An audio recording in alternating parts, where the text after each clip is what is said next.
Hi, Miss Rock's class. Miss Rock and Mr. Guinea here. Ready to read chapter 3 of our story, Mr. Guinea's Silly Summer.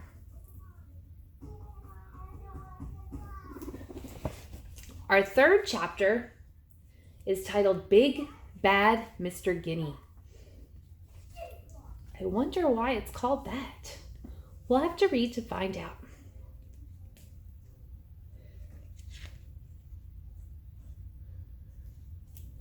Jacob took Mr. Guinea out to the backyard, and Mr. Guinea looked around.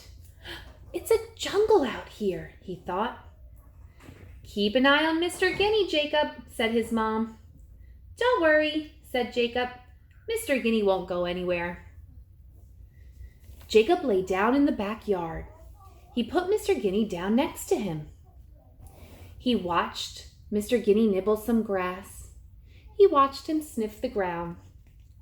Jacob closed his eyes. Mr. Guinea wandered away.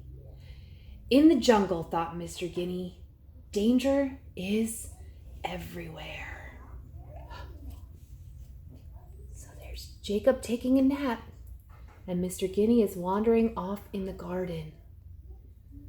How do you think he's feeling? Do you think Mr. Guinea's making a good choice or a poor choice by wandering off? Yep, that's a sad choice, Mr. Guinea. You should always stay with your owners.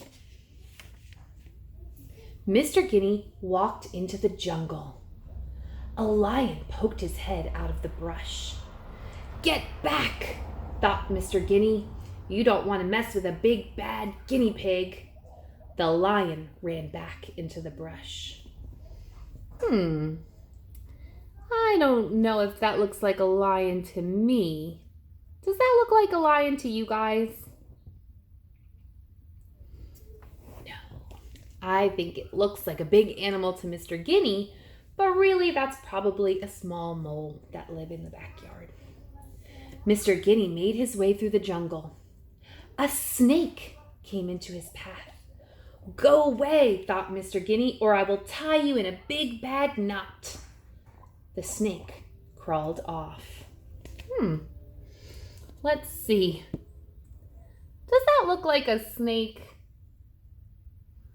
I'm thinking it looks like something smaller. Something we think about when we do our foundations writing. Looks like a little worm to me. Mr. Guinea walked deeper into the jungle. A tiger jumped out at him? Go on, Mr. Guinea. You don't scare me, thought Mr. Guinea. I'm big and I'm tough. The tiger hurried away. Now this animal does have stripes, but this is not a tiger. Much tinier animal. Miss Rock is thinking this is a chipmunk. Suddenly, a dog barked at Mr. Guinea. Mr. Guinea jumped. He started running. He saw a hole at the bottom of a tree. He dove in it to hide. But the hole was not empty. It was full of baby rabbits. So there's the dog barking at Mr. Guinea. Then he goes into the hole in the tree and meets the baby rabbits.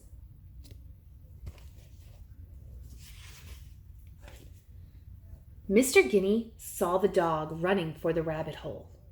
He jumped into the nest of baby rabbits. The dog stuck its head into the rabbit hole. Mr. Guinea tried to look like a cute little bunny.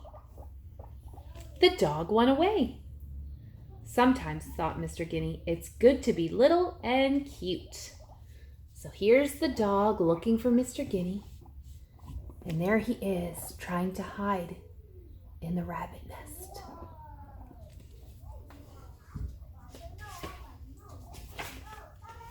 Just then, Mama Rabbit came home. Mama Rabbit picked up one of her babies. She picked up another one. She bent down to pick up Mr. Guinea. Uh-oh, thought Mr. Guinea. You are not one of my babies, Mama Rabbit said. She growled at Mr. Guinea. Get out of my nest or you will be sorry.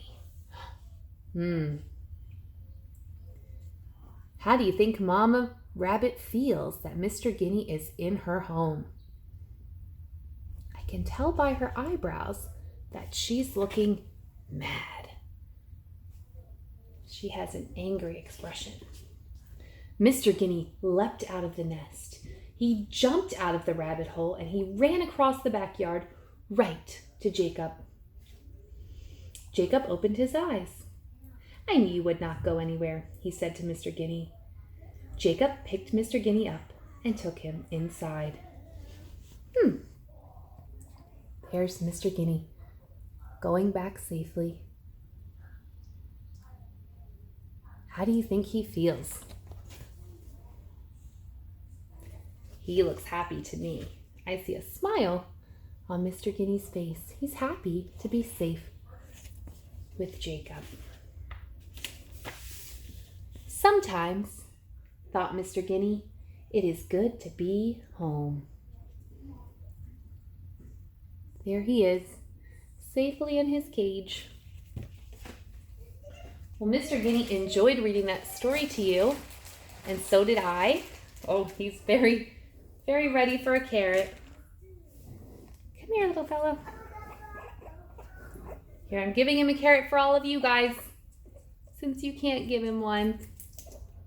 We miss you so much, and I'll pick a new story for us to read the next time. Bye, guys. Miss Rock misses you.